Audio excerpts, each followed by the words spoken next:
بسم الله الرحمن الرحيم ومن الناس من يشري نفسه ابتغاء مرضات الله والله رؤوف بالعباد۔ اور لوگوں میں سے بعض وہ لوگ ہیں من یشری نفسہ ابتغاء مرضات اللہ، جو اپنی جانوں کو بیچ دیتے ہیں اللہ تعالیٰ کی رضا کے لیے۔ واللہ رؤوف بالعباد، اللہ تعالیٰ بہت مہربان ہے اپنے بندوں پر۔ کل ہم نے جو آیت کریمہ کی تفسیر کی تھی وہ 206 تھی، اور آج یہ آیت کریمہ ہے 207۔ کل والی آیت کریمہ میں اللہ تبارک و تعالیٰ نے منافقین اور ان لوگوں کا تذکرہ کیا تھا جو لوگ اپنی میٹھی زبان کے ذریعے سے مسلمانوں کو اور آپ صلی اللہ علیہ وسلم کو دھوکہ دینے کی کوشش کرتے تھے، اور آج ان کے مد مقابل ان لوگوں کا ذکر ہو رہا ہے، ان لوگوں کا تذکرہ ہو رہا ہے، ان لوگوں کی نشانیاں بیان کی جاتی ہے جو اللہ اور اس کے رسول کے لیے مخلص ہیں۔ اللہ تبارک و تعالیٰ فرماتے ہیں کہ ایک طرف تو وہ لوگ ہیں جو آپ صلی اللہ علیہ وسلم کے سامنے آ کر کچھ باتیں کرتے ہیں، یعنی اخنس بن شریک کے بارے میں ہم نے بتایا تھا کہ وہ آپ صلی اللہ علیہ وسلم کے سامنے آ کر بہت اچھی باتیں کرتا تھا، اور جب آپ صلی اللہ علیہ وسلم کی مجلس سے اٹھتا تو مسلمانوں کی کھیتی کو وہ تباہ کرتا تھا، مسلمانوں کی جانوروں کو وہ نقصان پہنچاتا تھا، اور اس کی کوشش ہوتی تھی کہ ہر حال میں مسلمانوں کو نقصان پہنچایا جائے۔ اور آج اللہ تبارک و تعالیٰ نے ان لوگوں کا ذکر کیا ہے جو اللہ اور اس کے رسول کے ساتھ مخلص ہے۔ ان کی کیا نشانی ہے؟ ان کی نشانی یہ ہوتی ہے کہ وہ سب سے پہلے اپنے جانوں کو اللہ تبارک و تعالیٰ کی رضا کے لیے وقف کر دیتے ہیں، اور اللہ تبارک و تعالیٰ پھر اپنے ایسے بندوں کے لیے بہت زیادہ مہربان ہے۔ اس وقت ہم دیکھیں تو کون سے لوگ تھے جنہوں نے اپنی تمام جان، مال، عزت، آبرو، تمام چیزوں کو اسلام کے لیے، اللہ اور اس کے رسول کے لیے وقف کیا؟ سب سے پہلے خلیفہ اول سیدنا صدیق اکبر رضی اللہ تعالیٰ عنہ سے اس کہانی کی ابتدا ہوتی ہے۔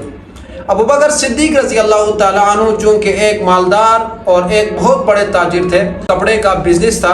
سب کو پتہ ہے اس بارے میں، آپ نے بھی پڑھا، اور انہوں نے اسلام لانے کے بعد اپنا سب کچھ اسلام پہ لٹایا، اور یہاں تک کہ جنگ تبوک کے موقع پر ایک سوئی بھی اپنے گھر میں نہیں رکھا، یعنی سب کچھ اللہ کے راستے میں دیا، اور آخر میں ٹاٹ کا لباس پہن کر آپ صلی اللہ علیہ وسلم کی محفل میں آئے۔ اسی طرح بے شمار صحابہ کرام ہے جن کے پاس مال، دولت، شہرت سب کچھ تھی، انہوں نے سب کچھ آپ صلی اللہ علیہ وسلم کے دین کے لیے اور آپ صلی اللہ علیہ وسلم کے لیے، اللہ تبارک و تعالیٰ کے لیے سب کچھ وقف کر دیا تھا۔ اور آج کل کے معاشرے میں اگر ہم دیکھیں تو کون لوگ ہیں؟ آج کل کے علماء کرام، اور وہ لوگ جو نان مسلمس ہوتے ہیں، وہ جب مسلمان ہوتے ہیں تو ظاہر ہے ان کے اوپر بھی ایسے ہی آزمائشیں آتی ہیں، خاندان ان کو نکال دیتا ہے، خاندان سے بائیکاٹ ہوتا ہے، اور جس جگہ پہ وہ کام کر رہے ہوتے ہیں وہاں پر لوگ تانے دیتے ہیں، مال جاتی ہے، اور جو ان کا نام بنا ہوتا ہے وہ جاتا ہے، لیکن وہ لوگ اس چیز کی پرواہ ہی نہیں کرتے۔ جن لوگوں کو ایک مرتبہ اسلام سے محبت ہو، اللہ اور اس کے رسول سے محبت ہو، تو وہ ان تمام چیزوں کی کوئی پرواہ نہیں کرتا۔ جیسے کہ آج کل کے علماء کرام ہیں، بچپن، لڑکپن، جوانی، بڑھاپا،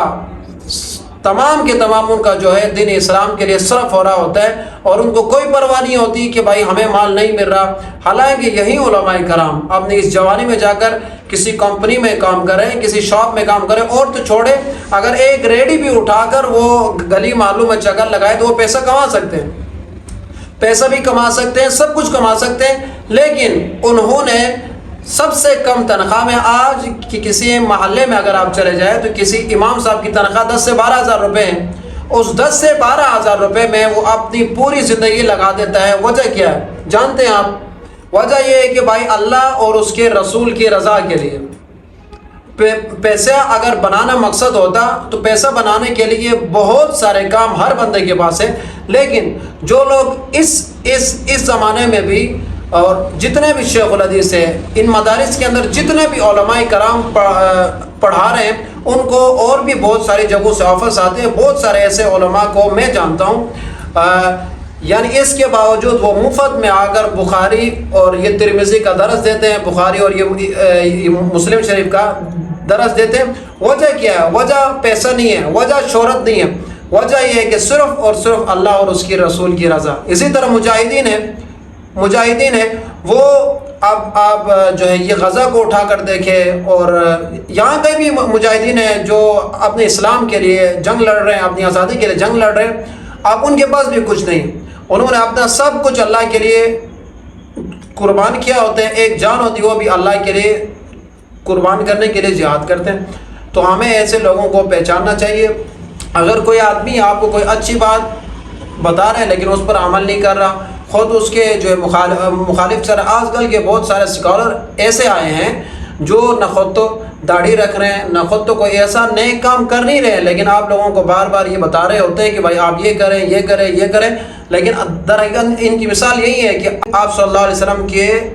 مجلس میں آگے وہ لوگ آپ صلی اللہ علیہ وسلم کے سامنے بہت اچھی باتیں کرتے تھے، یہاں تک کہ آپ صلی اللہ علیہ وسلم بھی ان کی باتوں سے متاثر ہوتے تھے، لیکن ان کا عمل خود اس سے مخالف ہوتا تھا۔